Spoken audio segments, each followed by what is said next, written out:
Isuk diisi, sore mati, adalah simbol untuk Pulau Jawa dahulu kala. Jauh sebelum ajaran Hindu masuk ke Pulau Jawa banyak berisi makhluk-makhluk gaib. Dan yang paling berkuasa, adalah makhluk gaib yang mungkin Anda sudah tahu, yaitu Semar, Togog, Bagong, Petruk, dan Gareng. Karena kesaktian dan keserakahan kelima makhluk gaib inilah, Pulau Jawa dapat sebutan isuk diisi sore mati, yang maksudnya, Pulau Jawa tidak bisa dihuni oleh manusia, walaupun dihuni akan terjadi pertumpahan darah di antaranya, baik karena perang, ataupun bencana alam. Kelima makhluk ini, menghuni mulai dari ujung barat sampai ujung timur Pulau Jawa, seperti contoh satu tempatnya Semar, yaitu di Pulau Ismoyo Pantai Balekambang Malang. Aji Saka. Aji Saka adalah penemu huruf Jawa, Hono Coroko, yaitu ketika Aji Saka menumbali tanah Jawa agar bisa dihuni manusia. Singkat cerita, Aji Saka datang ke Pulau Jawa, dan sudah menciptakan huruf Jawa. Dalam pengembaraannya, dia sadar bahwa tanah Jawa tidak stabil, sering sekali darah manusia bercucuran, dan akhirnya beliau tahu kalau penyebabnya adalah kelima makhluk gaib tadi, yaitu Semar, Togog, Bagong, Petruk, dan Gareng. Akhirnya tanah Jawa ditumbali, atau diberi rajah dan doa, untuk bisa dihuni. Untuk tempatnya, masih banyak dipertanyakan. Syekh Subakir. Sebuah raja, juga memiliki tanggal kadaluarsa. Dalam perkembangannya, seiring dengan waktu dan semakin ramai Pulau Jawa, Raja Aji Saka tidak bisa bertahan lama dan menjadi kadaluarsa. Kembalilah keadaan di mana jin berkuasa, hujan darah di mana-mana, dan bencana merajalela. Lalu pada suatu ketika, datanglah waliullah pertama di Jawa, yaitu Syekh Subakir. Mengetahui kondisi Pulau Jawa yang sulit dihuni manusia, beliau menumbali tanah Jawa dengan Raja Kolocokro di Gunung Tidar. Dan, menjadi damai kembalilah Pulau Jawa kita tercinta ini. Namun seperti Raja Aji Saka, jelasnya Raja Syekh Subakir juga memiliki tanggal kadaluarsa. Pertanyaannya, kapankah itu terjadi? Semoga Allah senantiasa melindungi kita semua. Versi yang lain mengenai mitos Pulau Jawa. Alkisah, ketika itu di tanah Hindustan ada seorang Raja Brahmana, berjuluk Prabu Isaka, atau yang disebut dengan Prabu Aji Saka. Sang Prabu Aji Saka ini adalah putra dari Prabu Iwasaka, atau Betara Anggajali. Prabu Aji Saka diajari berbagai laku oleh ayahnya, sehingga ia mendapatkan banyak kesaktian sebagaimana para dewa. Setelah itu, ia diperintahkan untuk bertapa di sebuah pulau yang panjang, atau dalam bahasa Jawa yaitu Dawa, atau Dowo. Keadaan pulau ini masih sepi, dan sebelumnya oleh Sang Hyang Guru, diberi nama Pulau Jawa. Prabu Isaka, kemudian bergegas mencarinya. Setelah cukup lama, ia menemukan pulau yang masih sunyi, kira-kira di sebelah tenggara tanah Hindustan. Ketika pertama kali Prabu Isaka menginjak di pesisir utara Pulau Jawa, menurut hari Hindu, menjelang hari Buddha, atau menjelang masa Kartika dalam tahun Sambrama. Zaman Pancamakala, mencapai 768 tahun. Prabu Isaka lalu mengelilingi seluruh daratan pulau ini, mulai dari ujung barat laut hingga ujung tenggara. Prabu Isaka sangat kagum ketika mengetahui panjang pulau ini, karena mulai dari Aceh sampai Bali, masih utuh menjadi satu. Dikisahkan, perjalanan Prabu Isaka mengelilingi Pulau Jawa, mendapat kemudahan dari Hyang Sukma. Ia hanya membutuhkan waktu 103 hari. Prabu Isaka lalu bertempat di Gunung Hyang, yakni Gunung Kendeng di daerah Prabalingga dan Besuki. Permulaan pembabatan, ketika hari Soma, tanggal 14, pada masa Sitra, masih dalam tahun Sambrama. Pada waktu itu, Prabu Isaka bersama Empu Sangkala, ingin menghitung angka tahun lamanya bertapa. Karena pembabatan hutan Gunung Hyang dijadikan sebagai angka permulaan tahun, maka dinamakan tahun Sangkala. Yakni pada masa Kartika, dalam tahun Sambrama dalam hitungan tahun matahari, atau rembulan. Adapun bunyi sengkalanya, sama dengan tahun kepala satu Jebuk Sawok, menandai tahun 1, yakni permulaan adanya tahun Jawa, selanjutnya dipakai sebagai pedoman di kemudian hari, serta awal mula Pulau Jawa ditempati manusia. Begitulah, serpihan kisah asal Pulau Jawa. Teori geologi kuno. Sebuah teori geologi kuno versi lain lagi menyebutkan, proses terbentuknya daratan yang terjadi di Asia belahan selatan adalah akibat proses pergerakan anak benua India ke utara, yang bertabrakan dengan lempengan sebelah utara. Pergerakan lempeng bumi inilah, yang kemudian melahirkan Gunung Himalaya. Konon, proses tersebut terjadi pada 20 hingga 36 juta tahun yang silam. Anak benua yang di selatan, sebagian terendam air laut.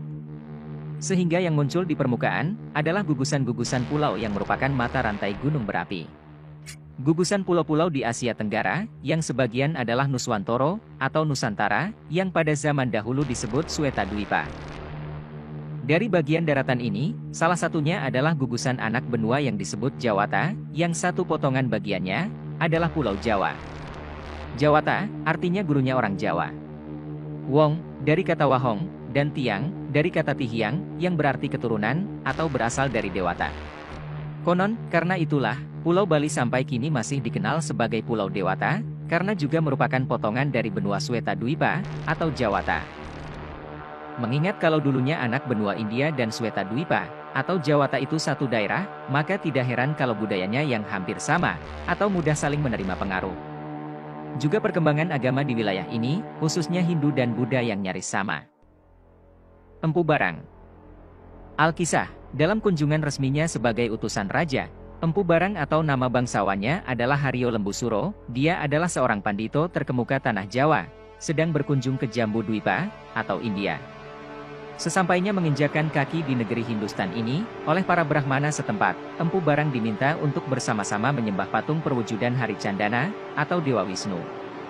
Namun, dengan kehalusan sikap manusia Jawa, Empu Barang menyatakan, bahwa sebagai pandito Jawa, dia tidak bisa menyembah patung, tetapi para Brahmana India tetap mendesaknya, dengan alasan, kalau Brahmana dinasti Hari Candana menyembahnya, karena Wisnu dipercaya sebagai sang pencipta Tribuana. Dengan setengah memaksa, Empu Barang diminta duduk, namun sewaktu kaki Empu Barang menyentuh tanah, tiba-tiba bumi bergoyang, tidak disebutkan berapa kekuatan goyangannya dalam skala Richter. Yang jelas, saking hebatnya goyangan tersebut, patung tersebut hingga retak-retak. Memang, menurut tata cara Jawa, penyembahan kepada sang penguasa hidup itu bukan patung, tetapi lewat rasa sejati, sehingga hubungan kawula dengan Gusti menjadi serasi. Itulah jumbuhing kawula dumateng Gusti.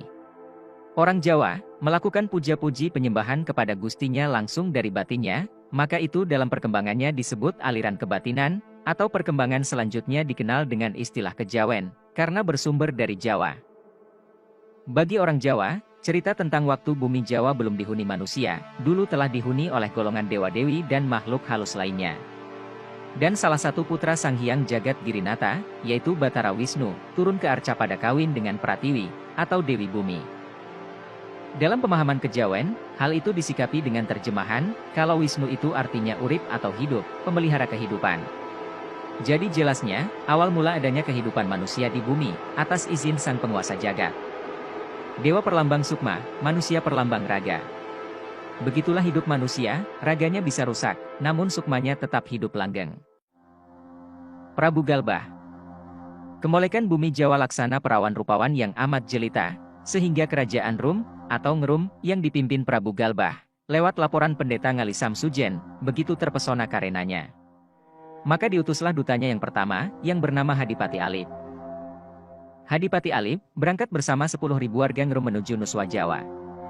Mereka dalam waktu singkat, meninggal terkena wabah penyakit, tak tersisa seorang pun. Lalu dikirimlah ekspedisi kedua, di bawah pimpinan Hadipati Ehe. Malangnya, mereka juga mengalami nasib sama, tupes tapis, tanpa tilas. Masih diutus rombongan berikutnya, seperti Hadipati Jimawal, J, Dal, B, Wawu, dan Jimakir. Semuanya mengalami nasib sama, tumpes kelor. Melihat semua itu, Prabu Galbah terkejut dan mengalami shock hebat. Akibatnya, sakit jantungnya kambuh. Dia kemudian jatuh sakit, dan dalam waktu tak lama, dia pun mangkat. Pendeta Ngali Samsujen merasa bersalah karena nasihatnya menimbulkan malapetaka ini terjadi. Akhirnya, beliau mati dalam rasa bersalah. Tinggal Mahapati Ngerum, karena rasa setianya, dia ingin melanjutkan misi luhur yang dicita-citakan rajanya. Dia, akhirnya ingat pada sahabatnya yang sakti bernama Jaka Sangkala, alias Aji Saka, yang tinggal di tanah Maldewa, atau Swetadwipa. Habisnya para migran dari Ngerum ke tanah Jawa itu, menurut Jaka Sangkala, adalah karena hati mereka yang kurang bersih.